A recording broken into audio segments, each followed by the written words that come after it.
This market is so choppy. If you're not accustomed to selling premium or selling options to open positions, it's going to be rough. So we do have an earnings course, by the way. There's a couple. We still got people jumping in. Derrickson, if you're not familiar, we run. This is kind of like a reoccurring course that's in its own evolution. We also run an options trading course that's specifically for earnings.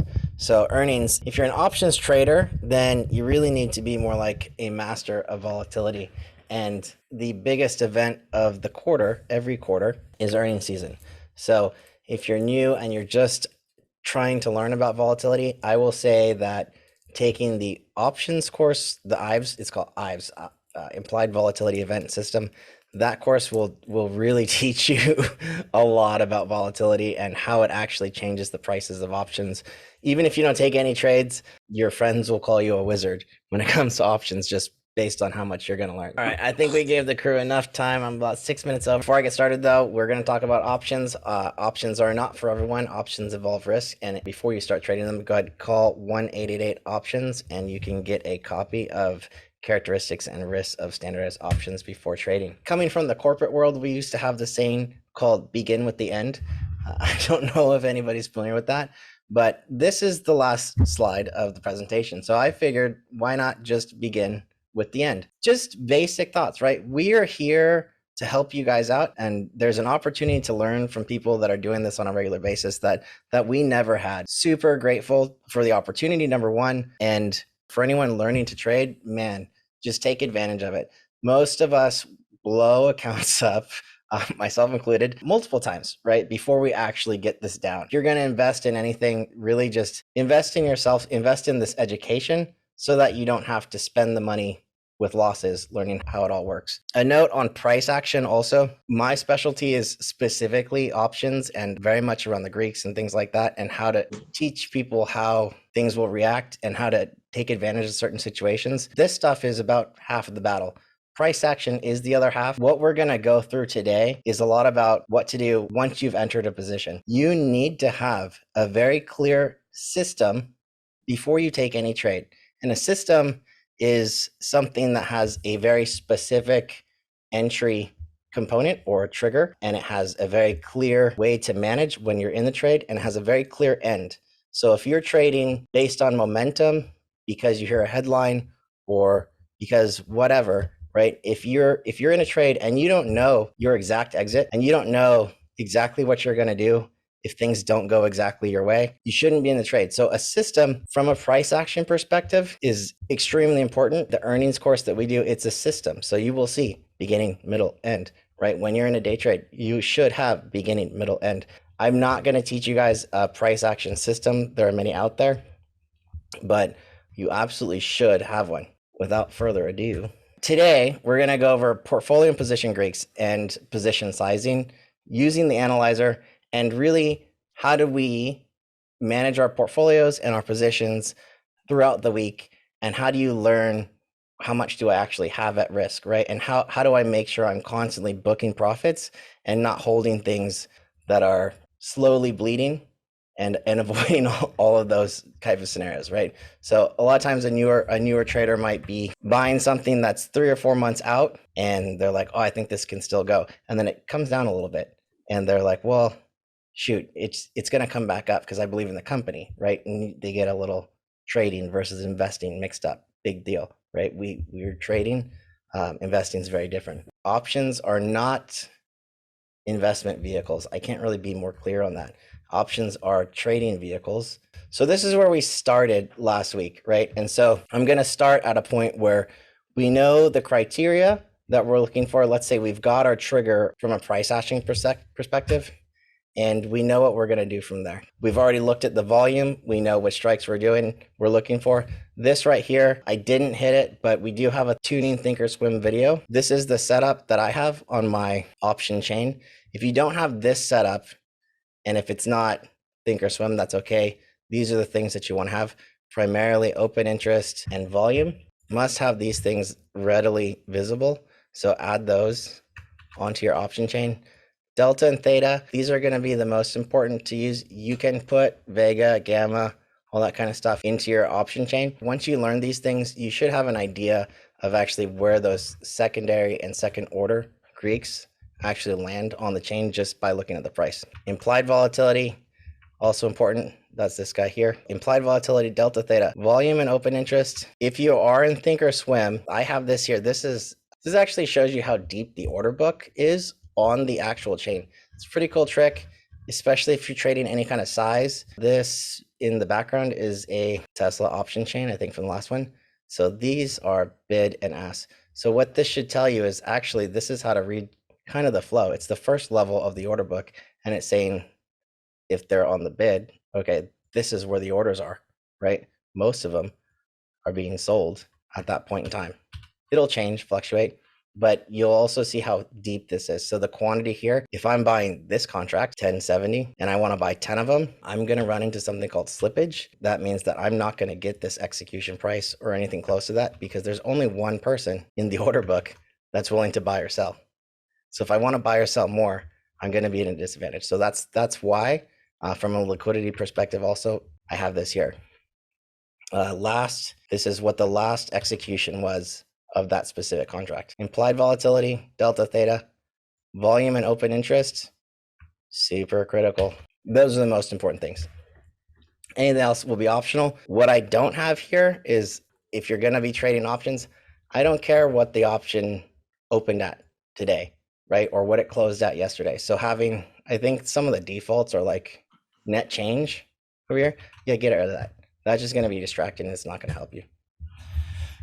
So I'm in the option. Let's say we picked an option. And what we're going to do is just kind of like walk through.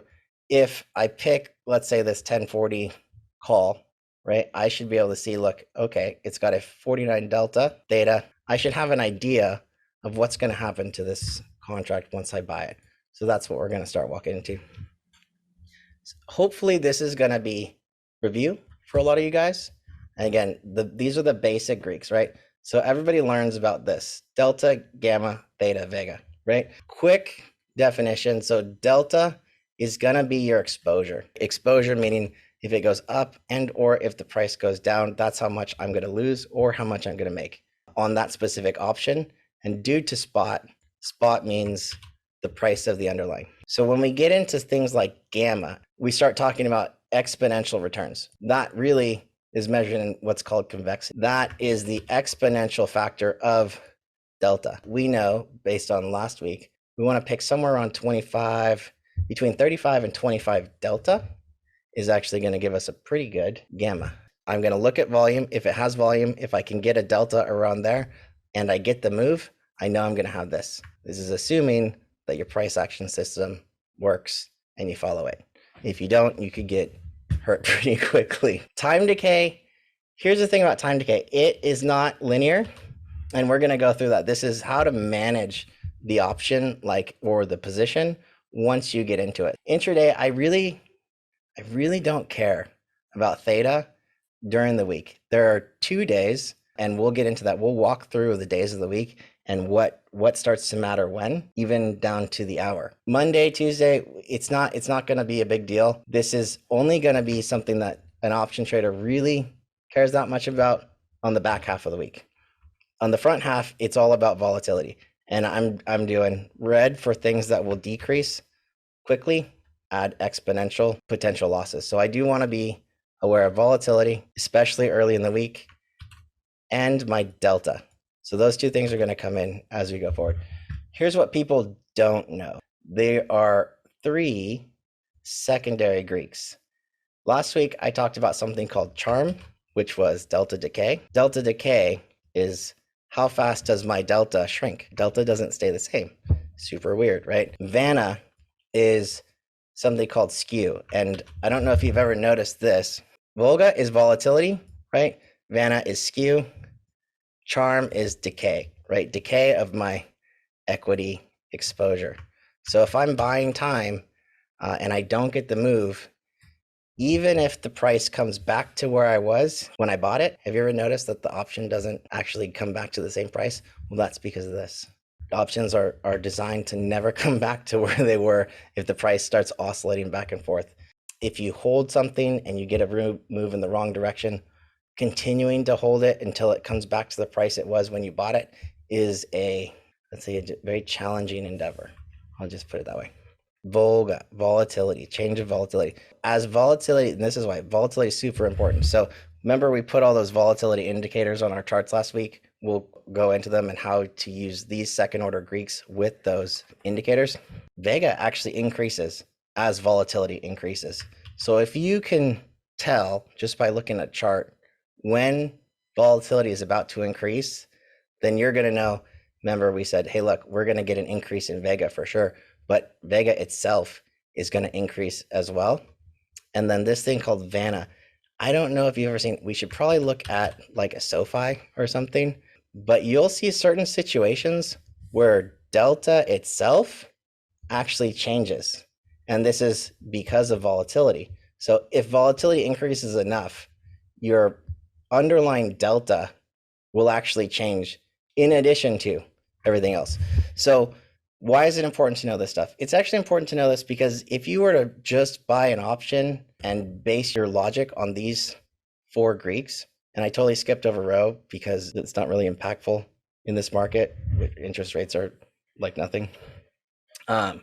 So if you're to buy an option, it's like a year out, and I'm like, okay, well, my Delta is this, my Gamma is that, even my current Vega is this, and if it moves up $20, I should make $100,000. If you've ever actually gotten that right, you will know it doesn't work out.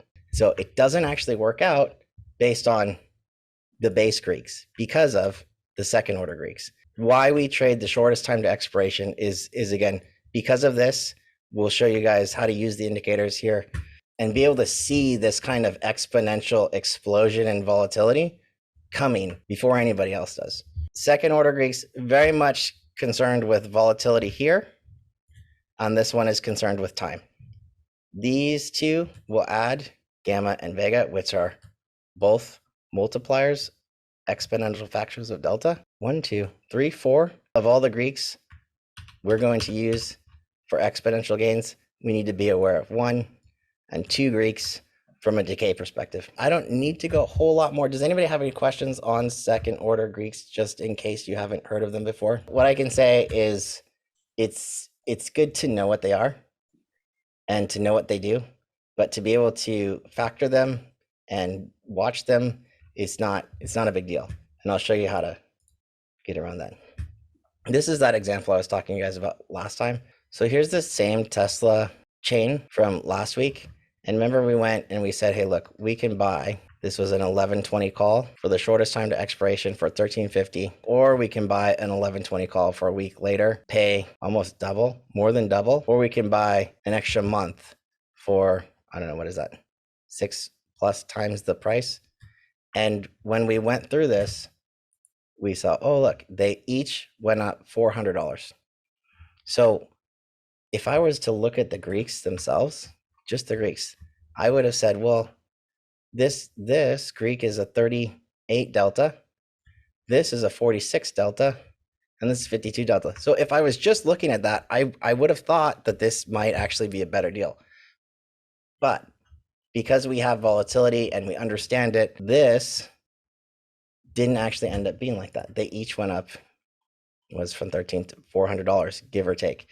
The reason that happened was because of those second order Greeks, right? So these two right here, repeating because it's a big deal. These two will pop up intraday for very short periods of time and exponentially impact Vega, Delta, which in turn pulls Gamma and everything else in. So it's good to know them, but you don't have to factor them. What do you need to be able to take advantage of this, right? Hopefully you had this. So this was those volatility indicators. There are 2 things, like the average daily range bars. The second that this is how you see those secondary order Greeks actually come in intraday. So we'll actually take trades while something is maybe breaking out of a consolidation and as it's heading up towards its average daily range. In this instance, when you can get this, and specifically like this last push, the second it tags, that's actually going to be more of a gain than this. And that's because volatility is increasing. When you see these bands starting to widen, again, you'll be able to visualize, oh, these second order Greeks and things, they're actually coming into play. If you were to get this breakthrough, that's when you get that massive explosion. For the most part, though, we really just trade this position. So when we're at least above halfway between these, and we get that 1, 2, for me, it's just like a 2 to 3 candle setup. 1, 2, 3. This is my trigger. 1, 2, 3. 3 candle setup, trigger here. The second that this opens clean above, then I'm in, and I'm just moving, and I'm just in until, actually, you would be in this whole trade because you never got the exit until here, right? So that's just like a candlestick system, but you should be able to actually see it coming a mile away. Add the indicators, use the indicators. Hopefully that, cement some of the stuff we talked about. This is the trading day. So if you're a professional trader, there are certain times of the day that you will notice that will send a lot of signals, or that traders will send signals and other traders will not. We talked about how to trade the open. First full hour of trade is actually the highest volume hour of trade of every single day. The reason that most of these clocks that you'll see, so like first 15 minutes, insanely high IV. Be very careful. Try not to position too much on any opening hour, and wait. Really, the best idea is to wait till you get that second hour to see if it's going to follow through or if it's going to reverse. But at 11 Eastern, European markets close, and you'll actually see another little bump in volatility change, and we'll call it like a haircut. You want to say something real quick, Ryan? I know I didn't ask you about this earlier, but just a little on the impact of this European close hours. Yeah, it's the first significant volume change that the market's going to see. The Europeans are, I believe, the second highest traded market in the world, and they also do a lot of routing to the American markets for people that don't have direct access to us. So when they shut down, it's basically like a mini close that we have in the middle of the day. So that's when you'll see the options kind of move like they do right towards close, except it's the middle of the day for us. So it's something you have to be aware of. If you decide that you've only got a couple day trades left, it's something you need to think about, because if you like something out of the gate and you're thinking about taking it the whole day, and then you don't know that this haircut's coming at 11 o'clock, and it could sometimes, depending on how weak the market is, sometimes these closes can actually cause a change in direction. So if you had a trade on, you're not just going to get the haircut, you might get a whole reversal. So it's something to look out for if you only have a couple trades and you wanted to make it one of your day trades. It's something that you want to probably wait till after 11 to make your move, instead of putting it on at the open and trying to ride through that, because you're going to get the IV burn of the open. Then you're going to get this too an hour and a half later. So from a trading perspective, I'll really just kind of break it up into two sessions. There's going to be an AM session and there's going to be a PM session. And the sessions, by the way, are really only like 2 hours at most long. After the first 30 minutes between, I'm going to talk in Pacific times. So if the market opens at 6:30 Pacific, that'd be 9:30 Eastern. I will take trades somewhere around 7:15, maybe about 45 minutes in, and I'll typically hold them till about 8:30 Pacific, which would be about 11:30 Eastern at most, right? And if it's continuing, great, but a lot of times I'll end up closing right there. So that's like a 1 hour AM session. If I can get the follow through, that's great. Session or significant time of the day, and this is every day, is this lunch hour. Super weird, right? So to me, this is 9 o'clock Pacific, and I didn't get it for the longest time. I was like, why 9 o'clock? Because it's not my lunchtime. Why 9 o'clock does everything kind of like just lull out? Well, it's lunch hour, right? And that's actually a really big deal. So lunch hour kicks in, and what happens is actually volatility, the volume kind of disappears, and therefore so does volatility. Just be aware, this is, hour to 2 hours of time. We will plan our breaks around that same time. If there's not a lot of volume, I don't really need to be trading. So I'm likely going to close out most of my stuff around then that were short-term trades, and I'll take a break, grab a coffee, or you grab lunch, come back, and then reassess for the PM session. So PM session, if you're a trader on the floor in Wall Street, you're kind of closing out your positions before you get to take your break. And if you had anything on, when you get back, you're just reassessing. What you'll start to see is this volume come back in. And so what you'll see here is you'll actually see either a continuation or a new direction. This is a pivot time of day. In the same time and in between, you're going to have volatility crush. So from here to here, volatility crush, potential pivots. This whole section, very light trading. Try not to be super heavy. We have something called power hour that we love to trade. It's actually the second highest volume of the day. Some of the volatility comes back. At least the volume comes back. The theta has actually burned away, and you can get a little extra volatility pump in correlation to the extra volume, and you'll have a direction at that point. After the first 30 minutes, call it about 2 hours of trading there, and then the last 2 hours of trading, those are your main trading times. They're the best times of day to pick directions. They're the best times of day to strategically position your portfolios. You're going to be safer in terms of not getting hit by extra volatility or theta. From a structure perspective, as a professional trader, those are the times of day that you want to really kind of hone in. Everything else in between, it's really kind of planning around that. I have one thing. Sure. Now that you guys see this clock and we've explained it, hopefully you're noticing and you're making a mental note and you're saying to yourself, wow, that's why it's so hard to take a day trade from open to close. Literally almost impossible. Yeah. So don't try to expect that. Don't set yourselves up for trying to find something like that. This is just the market behavior. We're looking to capitalize on it, not have it work against us. Yeah. And I think, as a trader, especially when you're learning to trade, or when I was learning to trade, it's sometimes it's really hard not to be in the market. Like, you feel for some reason like there's this natural need to be in the market. You don't, right? And it's really not what you want to do. Be strategic about your entries in time and price and your exits. It's good not to trade. Good traders won't always have positions on, and sometimes we'll see trades going and we'll miss it, and or we might hit something called a time stop, which I don't have a slide on here, but time stops are a very big thing.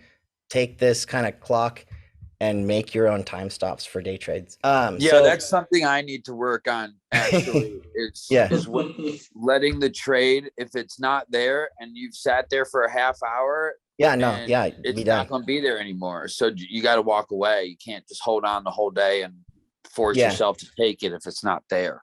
Very much so. And to that end, if it does show itself, take it and be okay taking it even at a higher price. It's the stuff that I see in the servers. It's all about big percentage gains and things like that. But the reality is I don't, it's great to have these huge percentage gains, but at the end of the day, we're trading for dollars. So if I take a position, and we're getting to position sizing here, we want to take a position and we want to look at the dollars that we're making. I'm going to hit on this. I'm actually going to ask Steven to talk a little bit on this as we go. In terms of positions, what you'll hear a lot of people say is 1 or 2% of your portfolio that you don't ever want to have at risk at a time. Steven, you want to talk? Yeah, absolutely. So in options, my rule is the total value of the position for an options trade can be, for me, larger than the 1 to 2% that I'm risking. So for instance, if I am trading Tesla on a $50,000 account, that total position is $5,000. That takes up 10% of your entire account. Sticking to the 1 to 2% risk parameters for the trade only allows that position to draw down $500, because $500 is 1% of your account. So if that $5,000 position draws down $500, that's it. I'm out. Then I capped my risk at 1% of my portfolio, and I move on. If it gives me another opportunity to get in, then I can take that. But if you follow your plan, you chewed up 1% of your portfolio, that's it. You have to cut it. If you let it go, that's how you blow up accounts, because that $5,000 position, all of a sudden you're in a 50% drawdown, you lost $2,500. That's that suddenly very rapidly becomes 3, 4, 5% of your account that you just lost in one single trade. There's a good scenario, like let's say you had a $10,000 account. 1% would be, what is that, like $100? $100. So, and you'd be thinking, well, how am I trading $100? Well, actually, it wouldn't be that you're limited to $100. I think this is good. So Kevin's asking, what about risk management with a $1,000 account? I think it's all similar. So what I would say is that I would get a single dollar amount. If I have $50,000 account, I want to keep my position sizes $5,000, right? And I don't want to have more than 2 positions on any given time. And of those 2 $5,000 positions, I won't let them draw down more than $500 or 10% each, which would be the risk of 1 to 2% of your portfolio. Does that make sense? So in that scenario, find a dollar amount that you can stick to per position. If you look at your portfolio, and the thing with options is that, especially with $1,000 account, your portfolio is going to swing pretty wildly, right? Like I bought a $100 option this morning that closed at like 500 and something dollars today. You're going to see a lot of that. So you don't really need to play big to win big. That's the beauty of options, right? Just keep the position small, right? What it's not about home runs. It's about a lot of like doubles and triples and taking out a lot of singles, right? Like that's important. But get a solid dollar amount that you can keep your position size to. It's not about contracts. It's about the raw dollars, right? So if I'm going to say I have $1,000 account, okay, well, I can take on, but let's say if I've allocated myself $1,000 to trade today, $100 per position, probably okay. You might go through 8 losses, but if you can keep your losses to 10%, so that's your stop loss, right? And it would be a trailing stop loss for me. Then you wouldn't really be risking more than 10 to 20% or 1 to 2% of your portfolio, right? This is specifically for day trading. You can't really use this rule for swing trading because you don't know what's going to happen at the open. There's not unless you're using spreads. So for me, I would say round it to a very small dollar amount that you can kind of like say, okay, this is X amount of trades I'm going to have on. We typically don't have more than 2 or 3 trades on at any given time. I may have a couple extra swings here and there, but the second I have more than like 3, 4, sometimes 5, I'm like, okay, I need to cut my exposure because I can't possibly manage that many positions, not at once. Because with options, you'll see, look, this whole thing is going to be swinging around left and right. And it doesn't matter how much time you have. What matters is like every dollar, this whole position is changing. So if I have a position on, it needs to be a limited quantity so that I can have that kind of laser focus to be able to follow this. Because it's very hard to automate this, I'll tell you that. In general, so when you're trading, and again, trading for a living, I have a separate trading account from investment accounts, separate accounts for options, separate accounts for stocks, and I have a very specific trading account portfolio. Some people like to trade with $2,500 to $5,000. You'll see a lot of small account challenges. Some people have a knack for taking a very small amount of money and making it really big really fast. But those same people typically, what happens is that, let's say they take $2,500 and turn it into $25,000, which isn't hard, right? Like it will, which happens regularly rather. They don't have this position sizing discipline. And so they'll take that 25,000 and just as quickly turn it into 2,500 by positioning wrong. And so that's the thing. So find an account size that works for you. There's going to be a size that works for you. Some people like 50 grand. Some people like 25 grand. Some people like 10 grand. Some people, everyone's going to be a little bit different. But no matter what, we all have this rule in our discipline. So the bigger the account size, yeah, you can have a little bit bigger positions, but no situation are we ever really risking more than 1 or 2% of our portfolio in any position at any given time. That's what I can tell you is it's absolutely true across the board. Yeah. So, and one thing I want to add to that really quickly is, especially on smaller accounts, Kevin brought up the 1K account, and yeah, I would agree that your risk aversity needs to be a little bit different, where you can be risking say 5 to 10% of that account, because it is small and it is a little bit harder to maneuver with. But as long as you're sticking to your risk parameters, that's really what matters. Because I promise you, if you're going to disregard your risk parameters on a small account, and your thought is, once I get to a 100K account, then I'm going to follow these 1 to 2% rules, and then I'm going to do it. I promise you, you're not going to. You need to be able to follow those rules that you set for yourself at a 1K or a 5K account. Because if you don't, all of a sudden you get to like a $25,000 account. That's where I see most people just blowing it, because they're still risking 5 to 10% on those larger accounts. Yeah, we've had people come and go from the group that actually I know that the three of us have seen, people that we trade with go through starting balance of $10,000 and turn it into $80,000. I couldn't tell you how many times.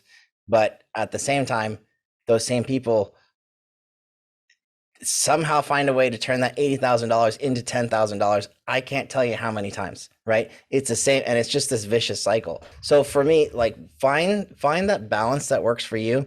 And once you get to that balance, dude, plan and withdraw. Take the money out and put it in a safe place as fast as you can. And that's part of the deal, right? So however you do it, right? If you're going to trade and you're going to trade for a living, you have to have like withdrawals planned. So it's not like, hey, I can just put more money in every week. At a certain point, it actually becomes, well, you need to withdraw money every week or every month. So plan this, right? If you're going to start at $1,000 and you want to be able to make money like regularly, plan $100 withdrawal and just keep doing that and see what happens, right? Are you able to keep it to that $1,000? So that said, we talked about the Greeks, we talked about delta decay, theta, and things like that. And again, as the week progresses, there are certain things that we're looking at. We talked about the times of days. That is static, right? So that never changes. This clock and these times of day are static throughout the week.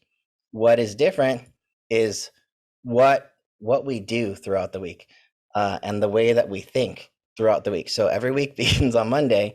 We know Monday morning, highest IV. And then Steve and I have this set up so it'll kind of like walk through as you go absolutely. through. Do you want to hit on some of these things? And I'll just move this forward as you go.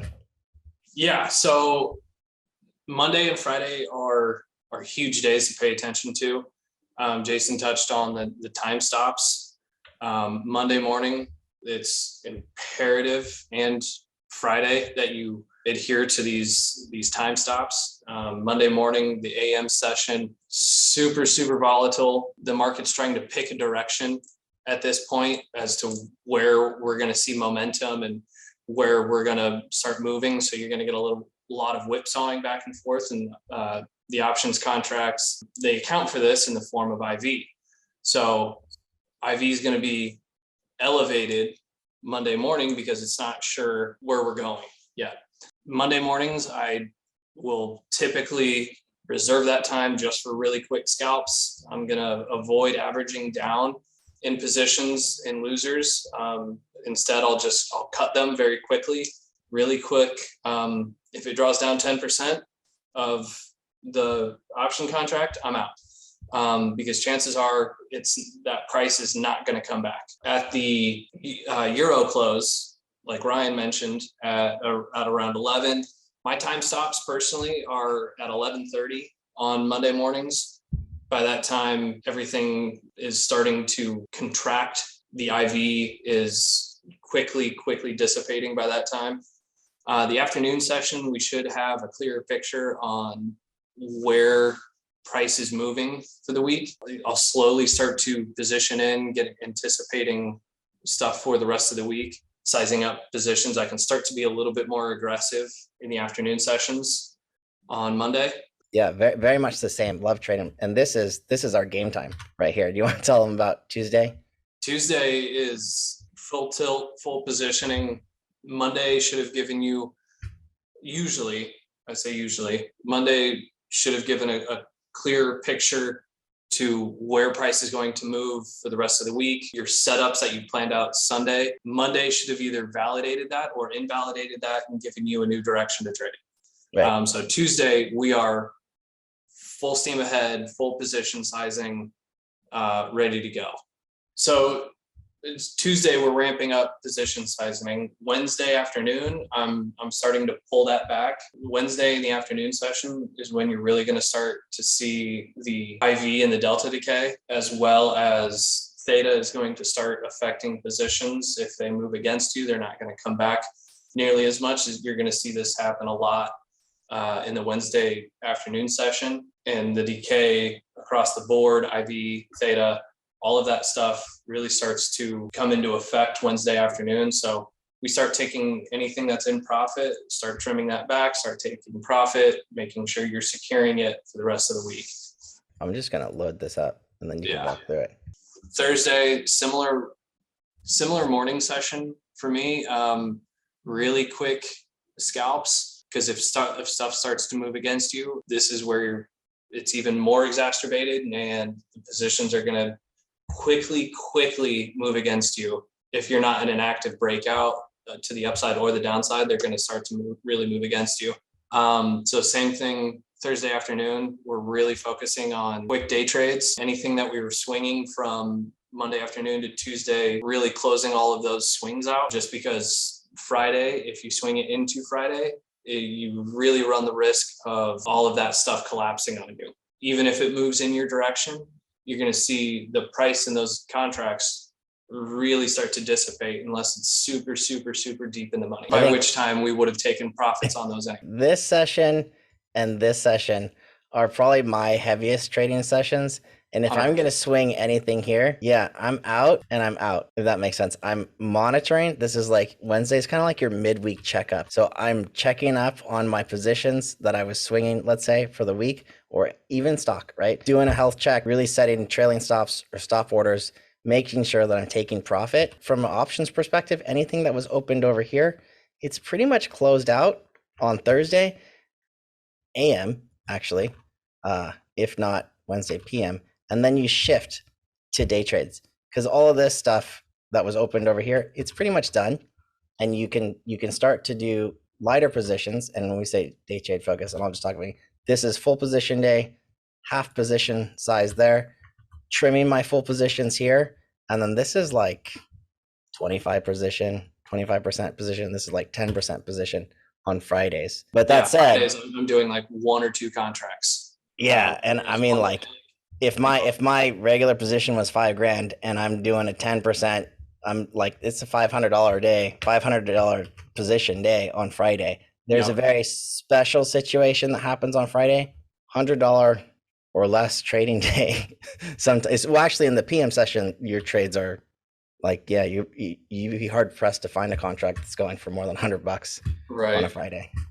And that's the other thing, is picking strikes that are closer to the money. Mm-hmm. On Thursday, I start to, pull them back closer to the money. And then Friday, like you said, I'm only going 1 or 2 strikes away from at the money. Yeah. Because if you pick something too far out of the money, they're like, you're gone. The delta decay is just, it's gone. There's no more delta. If Tesla's trading at 1,000 tomorrow, and you pick a 1050 in the afternoon, it's not going to go anywhere. Yeah, an hour later, even if it goes out, you're up. You're probably getting cut in half. But that said, that comes to your price action system. So you need to have that price action system. It's super important. All we're telling you today here or in this course is how to take advantage of this. So if you have a good price action system and you're confident in your ability to target small spurts of movement, this could be an insanely profitable day. And it is not an abnormal thing for you guys to see us throwing up like 1,000% winners on a very regular basis, or these 500%ers on a Friday across the community. But it's very much because there is no extra premium in those contracts. Just you have to be a good trader, really, to be able to do that. One thing that helps, right? So I'm going to move forward. So as we go through, that's how we're managing throughout the week. There's something in the portfolio that you have in terms of managing. So when you get Thinkorswim, or you have your brokerage of choice, hopefully you guys are using Thinkorswim.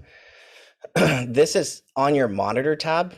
This is the biggest thing. On your monitor tab, and I don't have it here, there are two things to do. One is to add these groups to the main page, right? So you need to have, if you add delta, you add theta, and you add something called net liquid, it'll actually total up every day for you how much you have in the market, right? And so it'll tell you you have this many deltas of your portfolio, and it'll split it up by position, and it'll show you how much is at risk. And remember, we're going to use delta is stock equivalent. So if I have 1,000 deltas long in my portfolio, it's like having 1,000 shares of whatever that underlying is in the market. Theta will show you a portfolio total. As long as you add this to your monitor tab, it'll show you every day how much you're paying to keep your positions open. It'll split it up by position, and it'll show you a portfolio total. So if you're going to have swings of any kind, you have to have this on that monitor tab. And if you don't, you're just guessing. And it's not how to stay in the game.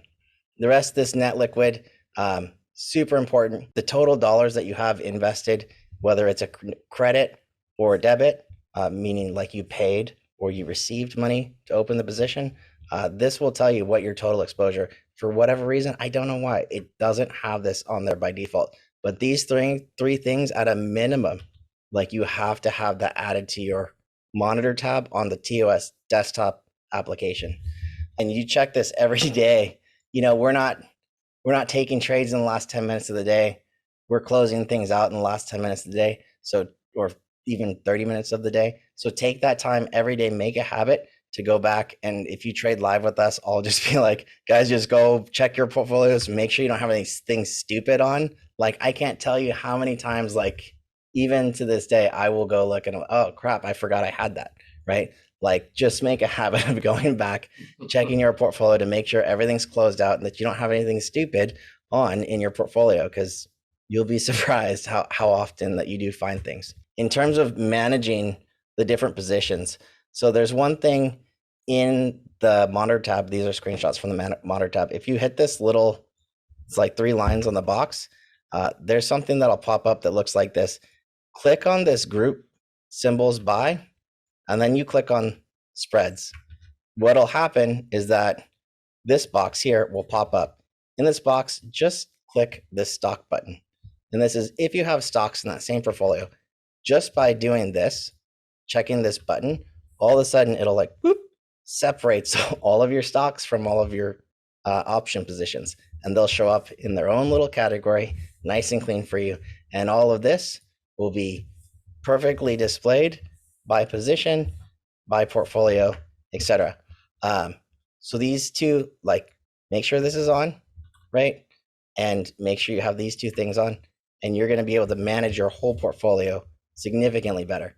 I can't, without doing those things, you're going to be at a pretty big disadvantage in terms of managing an options portfolio. Understanding the portfolio position, this will tell you portfolio Greeks, right? My portfolio in each position, I have X delta, and I'm paying or I'm receiving Y theta by position. Like that, you have to be able to have that. One other note, there's this thing called beta weighting. And so once you do this and you have this, beta weighting actually, it adjusts what is displayed on the delta.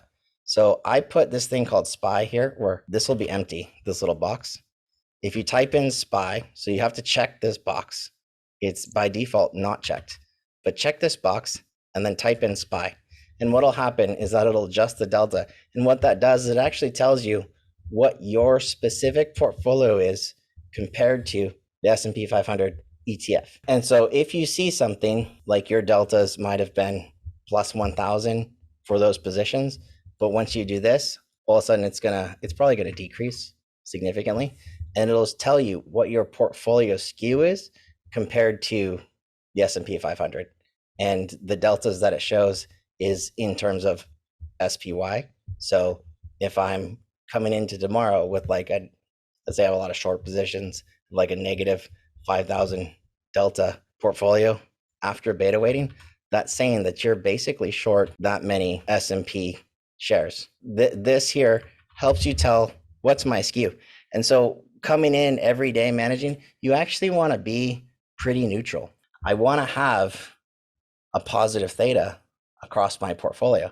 This will help you gauge, like, I want to have a beta weight that's fairly low, closer to neutral, and I want to have a theta that's these are personal. I want to have a theta, net theta, that's actually closer to positive.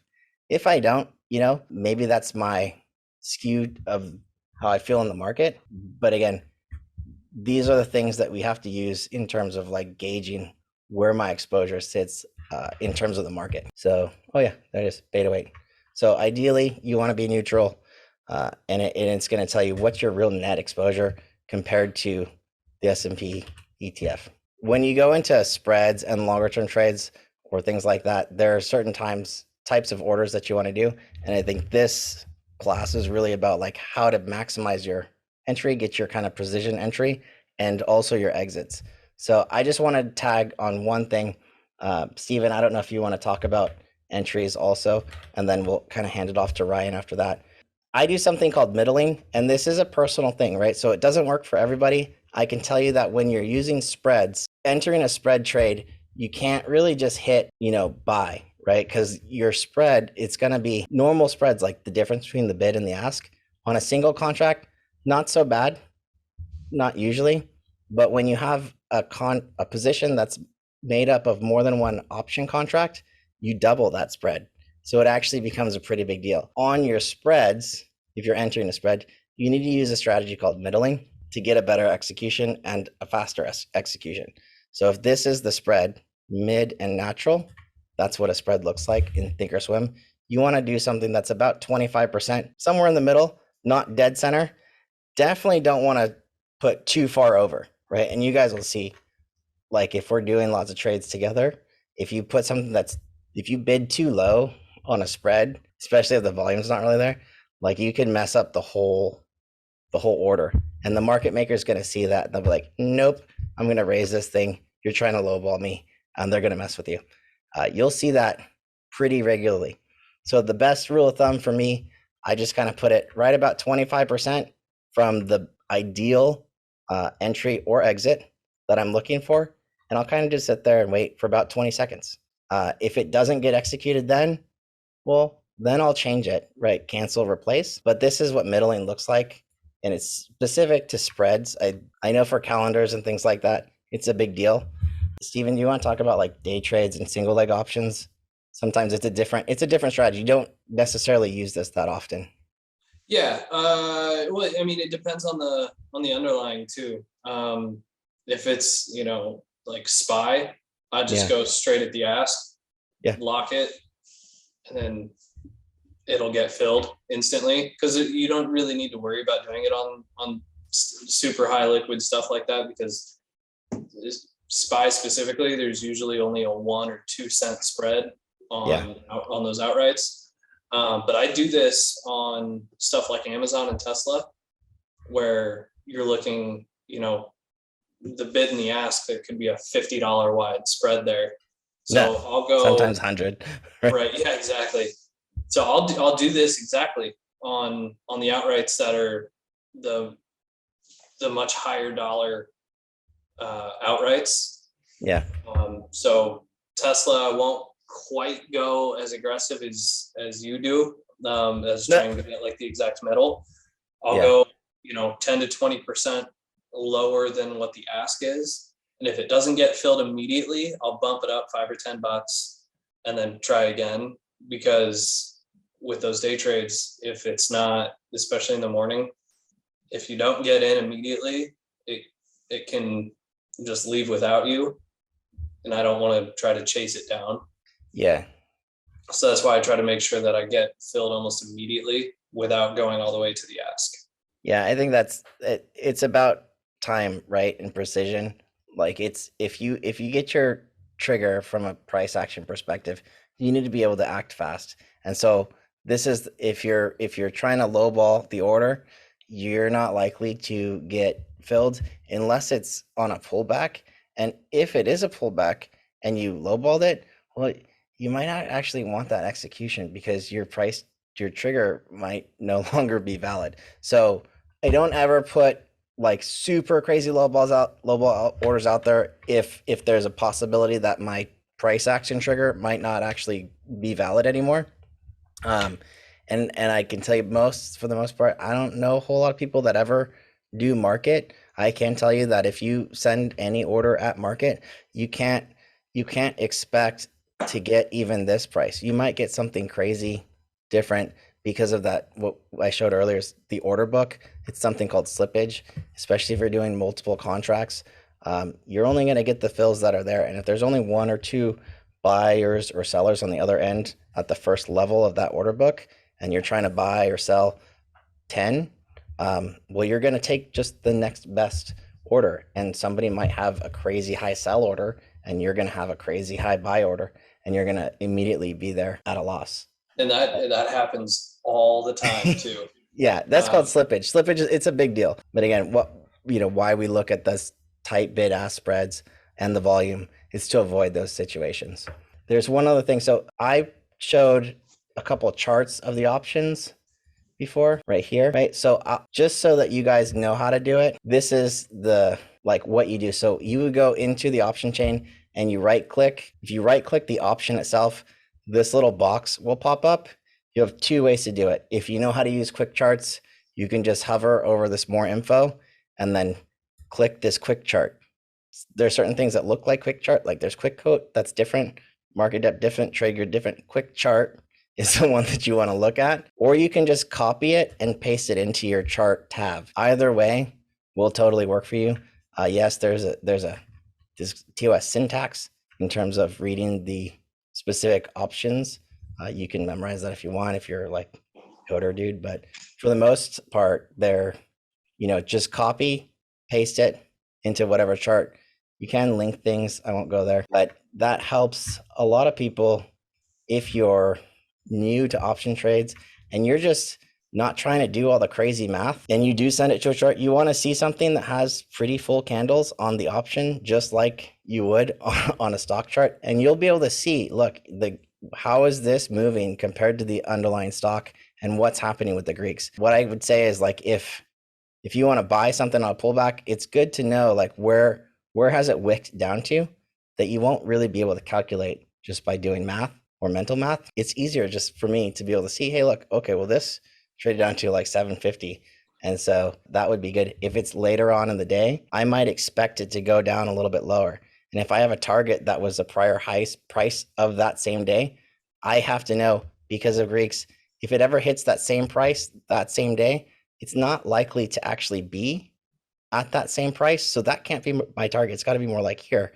And I'm assuming that is probably that exact situation where it kind of pulled back to a place it bounced off before, and it probably tagged like the exact same high. It's never going to be that exact same high, not until it pushes out of that range. And that's when you'll see this expansion of volatility. And that's what this looks like. So easy way to visualize, right click, send it to a chart. I've been doing this a lot, and it actually, I wasn't taught to do that. I just tell you, like, firsthand, it helps me, even though I already know the Greeks and I could do the math. It's just a faster way to get to the quick answer a lot of times that I'm looking for. Do you want to talk to him about your kind of trailing stop orders and how you manage those once you're in a trade, right? I am a stickler for trailing stops. It's something that I highly recommend using, and every time I don't use them, I'm typically regretting it, or I know that I got lucky and I'm kidding myself. So with that being said, we'll just hop right into them here. A trailing stop is basically a stop that follows the price action of your order. So what that means is you're going to set it, and as your order goes up, the trailing stop is going to follow it until the order starts working against your favor. At that point, the price action is going to be working against you, and it's going to exit the order or hit its stop when it hits the limit that you put. So if you put in the example, it says starting at 20%. That's typically what I do when I first put the trade on. I start it at 20%. That's the most I'm willing to lose on a trade. There's no point. If I miss the entry, I'd rather lose 20%, gather myself, reload, and shoot them again than losing 50% and then hoping to make it all back. Because as Jason has already told us, and that we've already confirmed with millions of dollars, options Thanks for do that. not come back to the starting price that you bought them at. So Right. don't plan on it. Okay. So that's why we're in and we're out. Okay. I'm up. They see me. I'm down. You know, that's how you need to think. As targets approach, we want to reduce our trailing stop. So as you're getting comfortable with your trade, you're like, okay, this is a good one. We're still alive. We're starting to make money. Now you want to protect that money. What you're going to do is you're going to ratchet that trailing stop tighter. You're going to make it smaller so that there's less room for it to go back, because now you're planning on getting out of the trade for a profit. And that's what you want to know at the end of the day, is that you're walking away with a profit. Real quick, just to highlight something. So I have on the screenshot. So in Thinkorswim, there's two things to tie a trailing stop to, or actually maybe more than that. There's a box that says link, then there's a box that says price, and a box that says order. Those three things are all different. When you link it, what it's saying is, do you want my trailing stop, your trailing stop, to look at the bid price or the ask price or the mark price or the last, and it's going to give you all those options. So the most aggressive here would be like the bid, right? And that's why we have it here. A less aggressive, or like a more conservative, would be at the mark, right? Mark means the last price it's the last price that option was bought or sold at, right? It's whatever the actual price it's trading at is. Under the price box, this is a little toggle, so that where the circle is right now, you'd have to click that and manually change it to make it into a percentage. So I believe the default is actually $1, but we'll get into that. So this would be aggressive, linking to the bid versus the ask or versus the mark at a 20%. And then the ask is the most aggressive. Oh, sorry. Ask is most the aggressive. Yeah. Order. So Yeah. what it's saying, The bid when is the safest. That's why we put it up there. There you go. So if it's the order, so this is what is You the would want your system going to screen to look watch? like this. Yeah. What's the system going to watch? Is it going to watch the bid, the ask, or the mark, right?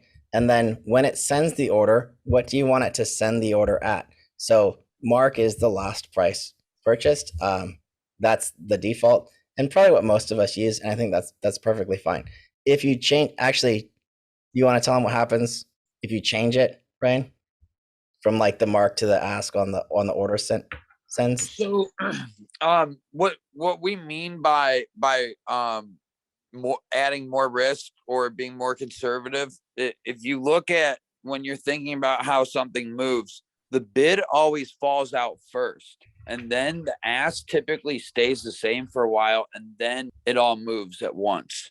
So you want your order to fall out and exit when the first sign of weakness starts, not the last sign of weakness when everybody else has gotten out. So that's the difference.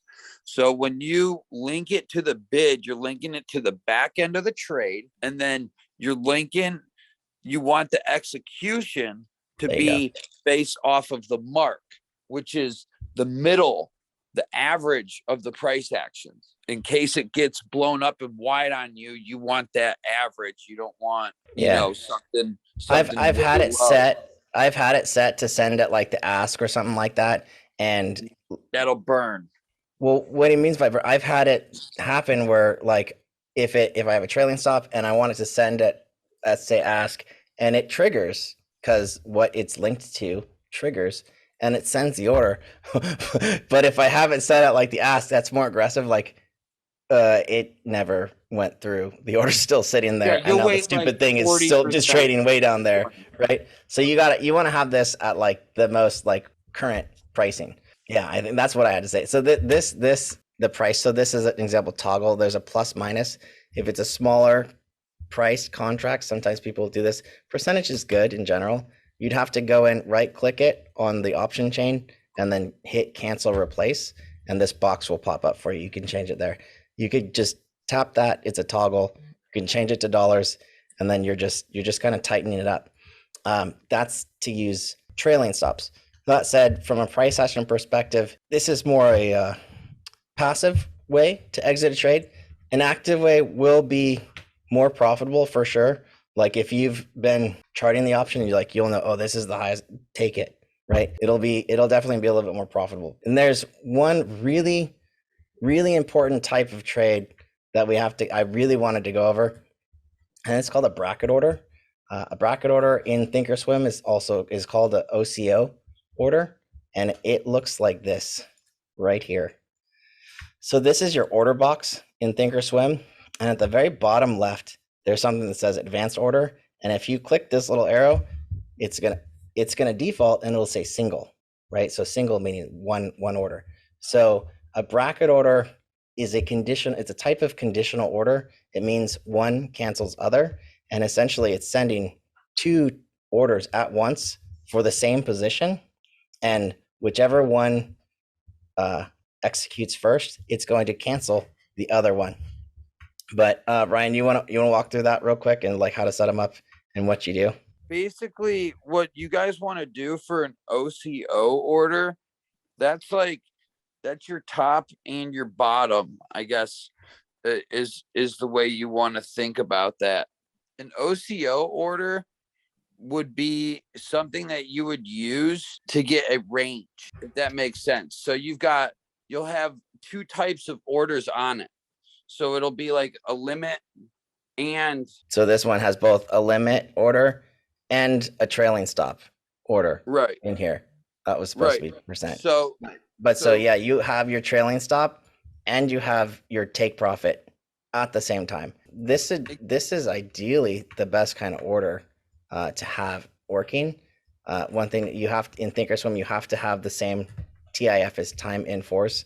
You have to have these set at the same. Yeah, they won't let you place the trade without that. Without that matching. So GTC means good till cancel. And what we're saying, basically, these are best for your swing orders, right? Swing trades, swing positions. So something that you're not necessarily watching like all day, every day, or all day while it's open, but you want to have a limit order set to take profit. And then you do want to at least at the same time protect some gains. Well, so it's best case scenario and worst case scenario in the same trade. Great for swings that you're not watching when you guys are at work. You at least know that if your position's still alive, it's between the two, and if it's not, it got out at a profit or a little loss. Thinkorswim is a little glitchy when it comes to these, and I'm very not a huge I'm a huge advocate for OCO orders, right? Like that's the way to roll. Period. Yeah. But I use Thinkorswim. Thinkorswim for my account, sometimes there's glitches where it might double your cost. So if you're not using portfolio margin, this might mess with your account in terms of like how much available spend you have. So try it. The glitch only works on margin. It won't mess it up if you don't have margin on your account. Oh, well, I don't really. Fortunately. Yeah. All my accounts have more. so like try it. I'll say like in other platforms, I lived by this. Thinkorswim, I don't really that much because I've had that glitch and like it's basically saying you're gonna sell double. The glitch looks like the system thinks that you're selling twice as much as you have. So it's basically thinking that I'm trying to sell, I don't know, double the amount of calls, which would be I have a lot of naked calls. So just be aware if you see a weird glitch, it's because of this order. So I think you have to call them, and there's like a data file that they can. If you see minus red and it's double your account, you'll know that it's happening to you. What you want to do is not panic. Like I definitely panicked. But what you want to do is you call them. And actually, I have in my notes, and I told Jason, I need to find, I'm going to call them and get the name of the file in case it happens to you guys. And I'll post it in so you guys know what to tell them when you call in if this does happen to you. But don't let that stop you from using these orders because they are very effective and will not only protect you, but make you some good money. Yeah, I mean, so I want to be able to make sure that you guys know that these exist. They are preferred orders. If you have issues, sometimes there are issues, but try them out. If you haven't used It's them, look into them. fixable. Yeah, Yeah. it's definitely something to do from a passive exit strategy. What I will say, always the best exit strategy in active is an active exit, so that you can see, like, I can take the exact top, the exact target on my trade. That will be the most profitable for the most part. A And if you limit, had, yeah, for sure. yeah, if you had to default between the two, and this is what you will hear me say all the time, I would much rather have a profit taking order sitting there working for me than some type of stop. Oh yeah. Then Or to give even it a all trailing back stop. and put Yeah. money over. Yeah. If I have my choice, which I typically do, it's usually going to be the sell order for a profit that's always sitting there. Other than that, for the most part, I'm just looking at my trades, and we're kind of focused on it. So hopefully that helps you guys learn how to manage a portfolio of options. It's not, some of these things aren't like readily available. So like learning how to manage the monitor tab, setting up your option chains, reading options, understanding how volatility is going to affect the Greeks. And even though you might know your deltas and thetas and things like that, why doesn't it actually come out the way that it should? Well, now you know why. At least you have an idea why. Hopefully by now you have some tools that'll actually show you when those type of explosions in volatility or price are actually coming. So you'll be able to see them coming a mile away. Whereas the next trader that they're not going to have any idea why that's happening. You guys now know. In terms of order execution, speed, precision, things like that, you're definitely equipped. I think we're good from that perspective. So moving on to next week, we're actually going to start talking to you guys about spreads and more advanced trades, and really trying to dive into different ways to kind of hedge. Hedging is next week. So what to do when you're not actually sure on direction, and how do I defend longer term positions. So we teach you all about that now that you know how to execute and manage orders once they're on, and understand how the Greeks are kind of moving your positions around. We'll show you different combinations. Price action is key. What I've just taught you guys, this is just half the battle. The other half is price action. Hopefully we're getting there. And I think that's good. We do have, here's the volatility system. So I'm actually going to run this. I'm going to start it tomorrow. So tomorrow after market close, we're going to go through a full-blown trading system. It's a different full-blown trading system. Earnings season is here, right? We've officially started. We're going to do two sessions. We're going to do two sessions that are actually going to give you an overview of the system, because this is not what you think it is, right? This is not a direct, like, this is a programmatic, systematic, probability-based, numbers-driven system. We will be taking trades that are not based on price action at all. We're going to be taking trades that are strictly based on volatility. Believe that. So we're going to take volatility trades, and we're going to be able to apply that to earnings, and we'll have seriously, like, highly profitable trades. Hopefully this season is not as volatile as last one. We'll see. We're going to give you guys some handouts, some things. We're going to walk through the process. You'll have a process that will be yours forever, and you'll be able to trade your earnings seasons the way you want after we kind of walk you through it and teach you how it works. So in this next course, again, 2 prep sessions, and then we'll do 4 live trading sessions. Talk to your server owners. They'll have their own referral links for this. This one's going to be separate. Anyways, that's what I got for now. Till next week. Adios.